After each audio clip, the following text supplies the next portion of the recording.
So thank you so much for letting me interview you regarding your job as an electronics engineer. I really appreciate it. Sure. Could you please provide your name, title, and contact information, such as your work phone and email, your company name, and your location, please? My name is Vanita Narasimhan. I work for Broadcom. My email is vanita.narasimhan@broadcom.com.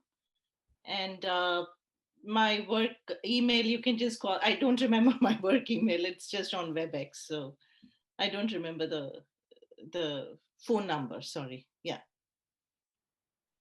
Thank you. So the first question is, what are your educational qualifications and background? I did my electrical and electronics engineering in India, and then I came here to do my master's in electrical and computer engineering with a focus on VLSI engineering. And from there, I first started working in a company in California, and from there, my career started. And 5 years down the road, I moved to the East Coast, and I've been working in companies in the East Coast since then. Why did you choose electronics engineering and what interests you the most about it?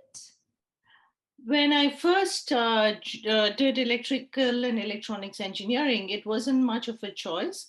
The way it works in India is you basically give they rank students, and based on their ranking, they are given different. They're placed in either computer engineering, computer science, or electronics and electrical and electronics engineering, or electrical and electronics engineering, and so on. So based on that, I got into electrical and electronics engineering. I mean, to be fair, I did not know anything about electrical and electronics engineering before I actually started. And once I was there, I basically realized by the end of it that uh, between electrical and electronics, I was more interested in the electronics part of it. So when I decided to do my master's, instead of doing it in pure electrical engineering, I decided to do an electrical and computer engineering, where there was a lot of emphasis on uh, the design part of it, where you can design semiconductor chips, and a lot of emphasis on large circuitry and things like that. So that's how I got into electrical and computer engineering. Although it's called electrical and computer engineering, a lot of courses and my thesis, everything was in computer engineering, which is more of electronic circuitry. How do you use electronic elements like transistors and different logical gates to actually build large circuits? Thank you. In your day-to-day job as an electronics engineer at Broadcom Inc., what are your duties and responsibilities?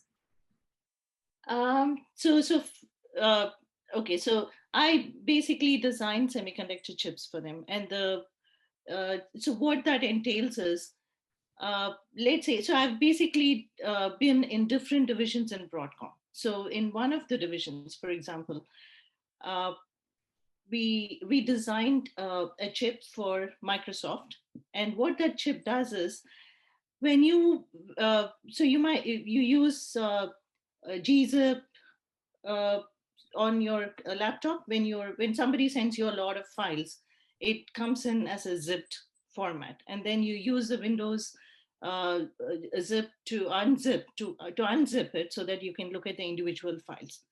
So that is a software program that's compressing it and decompressing it. Zip is basically just a compression. So when you're sending a large file, you cannot send it, it's too expensive to directly send a large file. Instead, you compress it and you send a smaller version of it. So what we did was, well, one of the chips I designed for Broadcom was for Microsoft, and that is, we designed this whole compression algorithm in hardware. Anything you do in hardware is much faster, and it's actually more efficient, So we did the whole compression algorithm in hardware so that now everybody saves photographs, files, and videos on the cloud. So when you're saving things on the cloud, you don't want to save, let's say you have a large 1 hour video, like the one that you're now taking. You don't want to save the entire video as is. Instead, what you want to do is you want to compress it and also encrypt it so that nobody can actually get their hands on the video and see this entire video play out. So you need to have some kind of encryption built over a compressed file so that when somebody gets their hands on a video like this, they just don't know what to do with it. They cannot just easily, they need to have special tools to decrypt it and then decompress it before they actually see the video. So because everybody is saving a lot of stuff on the cloud, we need to have uh, efficient hardware tools to compress it and to encrypt it. And on the other side, when you want to access that video back, you need a way to decrypt it and then decompress it and then see the whole thing. So, so one of the chips are designed for this. So what happens is Microsoft would come to us and say, this is what we want. We want you to take these 5 different compression algorithms. One of them is zip. There are other compression algorithms that Microsoft has. And they said, okay, we want you to design this whole thing in hardware for us. So we take that, we use that as the first level of information. And then we work with them to say, okay, what are all the compression algorithms that you want? And how soon do you want it? What are the features in this that you want? So we basically work with them in defining what the chip should do. And then as a chip designer, I take that and I come up with a microarchitecture, which is explaining in detail what are the components that I need to build, what are the electronic components that are involved in this whole thing, and how do I put them all together and design it. And the next part, once I have the microarchitecture, we go through reviews. Once that's done, I go and design it. So the way I design it is just like how you have software programs like C, C++, to or Python, whatever, Java, whatever you're familiar with. For hardware, we have similar programming languages like Verilog and VHDL. So I'm most familiar with Verilog. So I would just go design this whole thing in Verilog. And then there are tools that basically take whatever I've written in Verilog, which is more like English, just like C, C++, and it will spit out there, and we take it through a tool called a synthesis tool, which would spit out electronic gates, which will then be sent to a fabrication facility, either in Taiwan or wherever. And they'll actually build the chip for us and send the chip back. And once the chip comes back, we put it in the lab and we basically just run tests. Like we would send huge files to see if it compresses well, if it encrypts it well, and so on. So once it's gone through a lot of testing for about 6 months, then we mass produce it. So we produce millions of chips and we give it to the customer. So my job is mostly from taking the requirements from the customer and building synthesizing that whole thing into gates. Beyond that, the fabrication, everything will be done in a different place. Wow, that seems very interesting. Thank you. Are you in a leadership position currently? So the way we work is I'm in a more of a technical leadership position where I work with customers, I take the requirements and do all this. Uh, in hardware seems to be hardware is a more of a niche field where you don't have a lot of people, so you don't need a lot of people to be managed and to be managing. So typically we are senior people, we just work on our own, and I'll have juniors under me who'll do verification, who'll basically do some testing for me and who'll help with small blocks and things like that. But it's not like I'm not a manager, so I'm more of a in a technical leadership role. Thank you. How many hours do you typically work on a work day? And do you also work on weekends? Yes, I work a lot. So I probably work about 9, 10 hours. So typically, when things are going just fine, I work about 8 hours during the week. But during crunch times, which is about so let's say an entire chip takes about 2 years to from start to finish. For about 1 year, I'll work about 8 hours a day and not much over the weekends. But for the rest of the 1 year, I probably work 10 hours a day and a lot over the weekend too. Do you do any telecommunications? Yeah, we do. I have to work with groups in India. I have to work with groups in San Jose, and even the customers sometimes if they don't come in person to our site, so we do calls on WebEx and things like that. And I think, as we already know, technology is evolving all the time. So, do you take, or how often do you take extra learning courses to keep up with current technology? And what type of courses do you take? Actually, I learn everything on the job. So sometimes let's say I have a, I need to implement some algorithm that I've not learned in school. There are a lot of things that I've not learned in school because when I did my master's, in the entire field of synthesis was very new. They didn't even have books on it. So whatever I've learned is actually on the job, and the technology is, as you said, it's actually so in hardware when you build chips, there's something called the how big are these chips, right? So they try to compress these transistors, more and more transistors. So when it started, you would have about 1,000 transistors on a chip. Now they'll have millions of transistors on a chip. And the way it is they are able to actually make these transistors smaller, and they're able to compress more and more in a small surface area. So the way they measure this is called nanometers. In nanometers, what nanometer technology are you using? When I first started my first chip for Broadcom, it was a 64 nanometer chip, and then I designed a 40 nanometer chip, 28 nanometer chip, 7 nanometer, 5 nanometer. Now I'm designing a 3 nanometer chip. So 3 nanometer is the smallest that there is. It in fact it's brand new. Not many companies are using it. So that's how the technology is evolving, and that brings about challenges. So nobody can actually teach you how to solve these because it's we are just learning as we find problems. So in 3 nanometer, okay, how much power is it using? How do we reduce the power? And because when you have, let's say you have chips in your laptop, you don't want the chips to get overheated and blow up. So we need to make sure that it consumes less power, and uh, it's efficient in what it's supposed to do. So those are all, these challenges are learned on the job, and how to mitigate them and so on. So I don't take any courses because as technology is evolving, they don't have courses come about when everything is mature and people know, okay, this is how you need to do it. But a lot of these companies are working on cutting edge thing that's just not out there, not many people are using it. So then you're forced to just learn at solving these problems on the job. Thank you.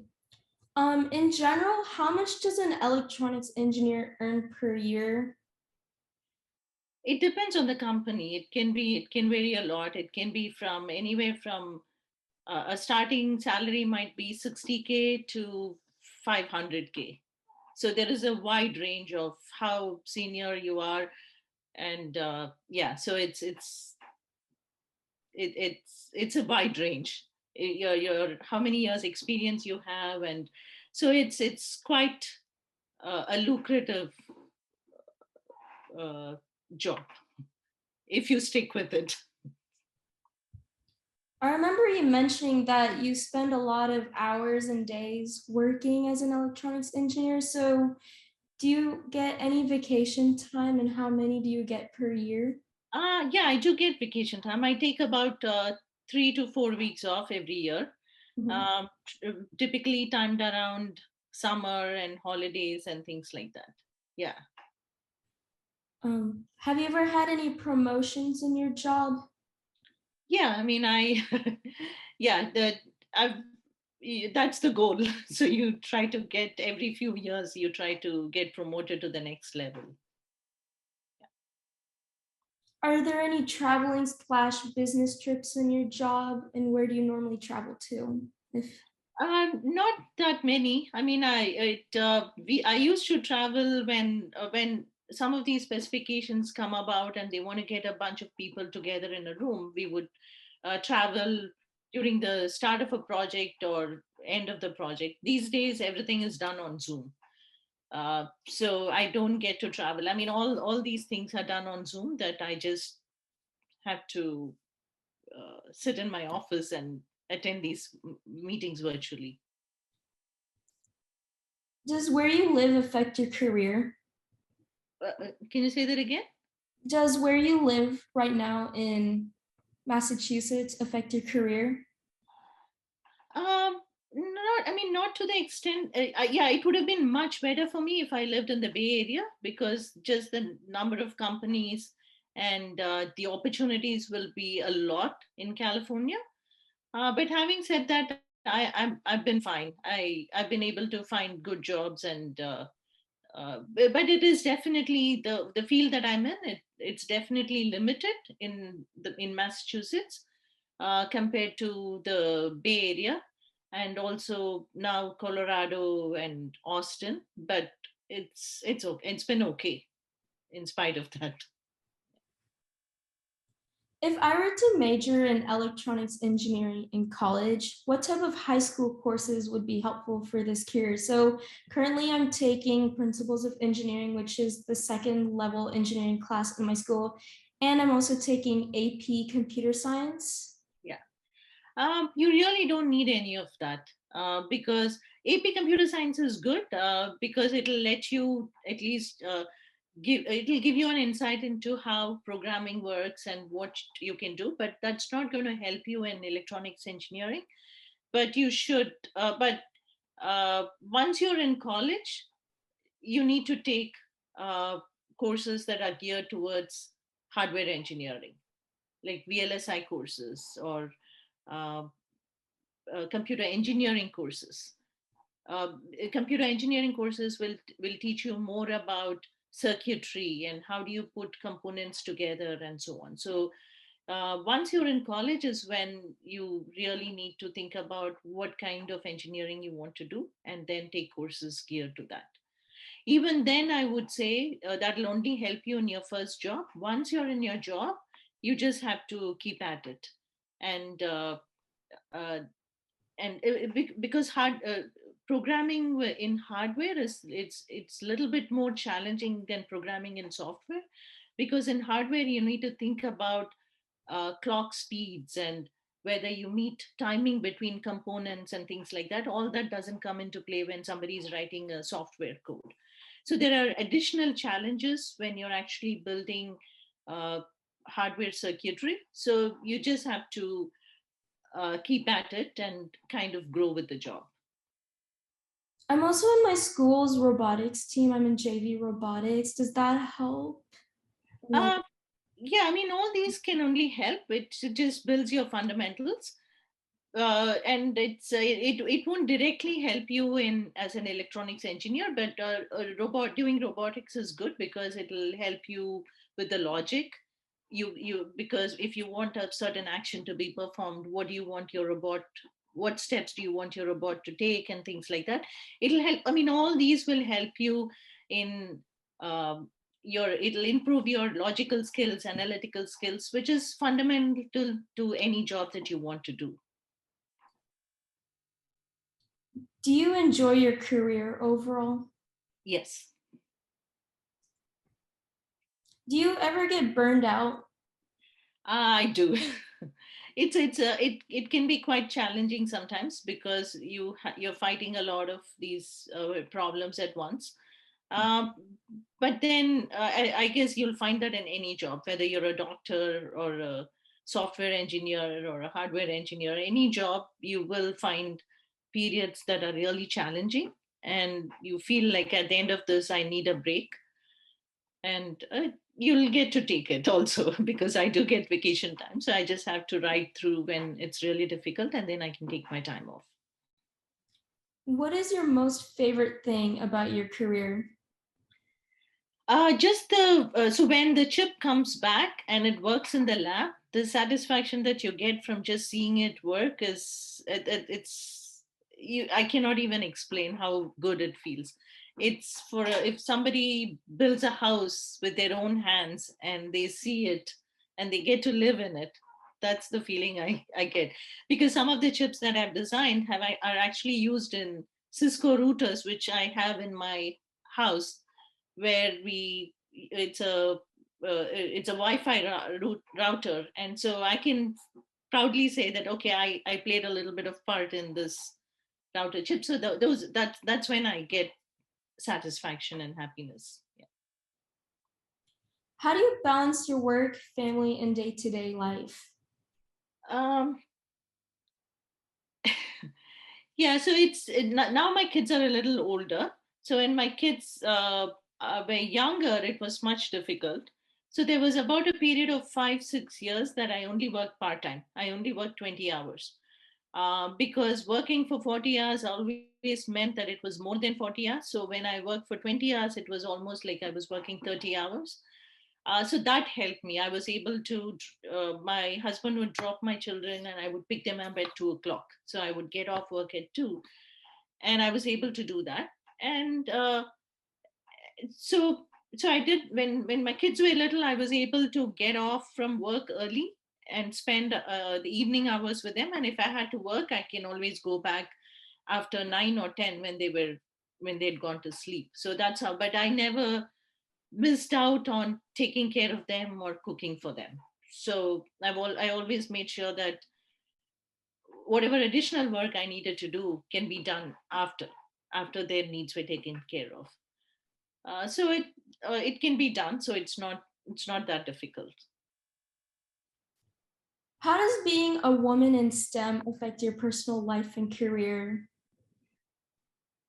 Initially, it wasn't easy because, especially in hardware, in software, you find a lot of women. In hardware, I've been the only woman in my group, and it's having come from India and all that. It wasn't easy for me to get into the uh, the group, or the it was hard for me to get into the culture of the group with predominantly men and so on. Now I've gotten used to it, and I'm pretty comfortable. So it can be intimidating for somebody to start with initially, to be the only woman and to make sure that your voice is heard, because it's not easy to speak over 10 shouting men. But then as you uh, so then as you work in a place for a few years, you also get the respect of other people, that they know when to shut up and listen to you. So it's now I don't even think about it. Initially it was hard. Initially when I started, it wasn't easy. But now it's just fine, and I'm sure the whole culture, and there are more and more women coming into all this, that it's going to make a positive impact. And it's people like you're not going to find it that difficult as I found it 30 years back. Last question. What is your advice for high school students like me who want to pursue a STEM career, especially in hardware? Yeah, don't get burnt out. You should enjoy your school life. There is nothing that you can do right now in college that will help you in your career. I mean, that's the advice I give my kids also, which is don't get burnt out. Do whatever extracurricular activities that you feel that you enjoy doing, and do well in your studies. Try to understand. There are times where I didn't understand what I was studying in electrical engineering, in machines and things like that. But the one advice I would give you is whatever you take, try to understand clearly what you're learning. You don't have to learn a lot. You don't have to take 10 AP courses. Take two or three or four.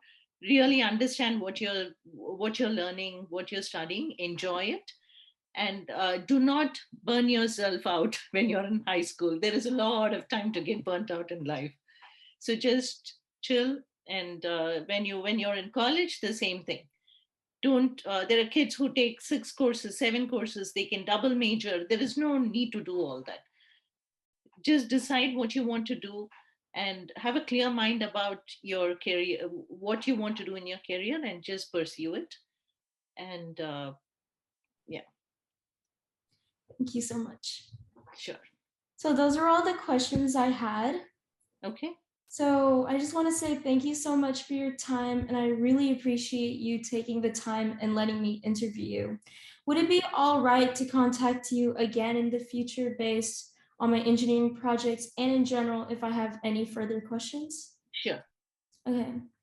I also wanted to add one more thing too. So I'm the founder, president, and my school, which is Lovejoy High School. It's close to Dallas, Texas. Yeah. I'm the school's chapter ambassador of the Women in STEM Club, which is an international nonprofit organization that aims to empower and encourage high school girls and younger to pursue a career in STEM and not get intimidated.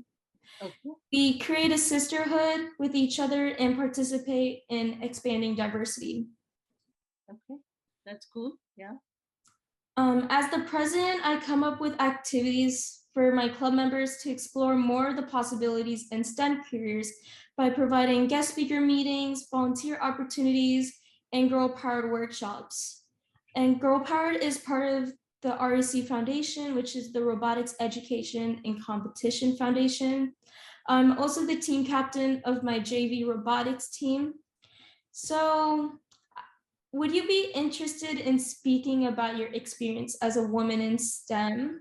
So, technically, all the questions that I asked you in today's interview Sure. would be what you would be talking about to my club members.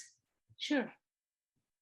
Thank you. So, we meet Fridays bi-weekly after school from 4:25 to 5:15.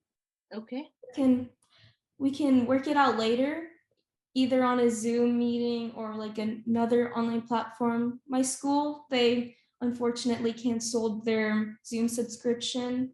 Okay. So Yeah, whatever. Yeah, I think, yeah, that should be fine. We can figure out when. Yeah. I can text you more Yeah. regarding more information. Sure. Thank you. Yeah. Good luck. Good luck, Aarti. And you're doing great things. So continue doing it, and best of luck. Thank you. Okay. I'm going to stop the recording. Okay.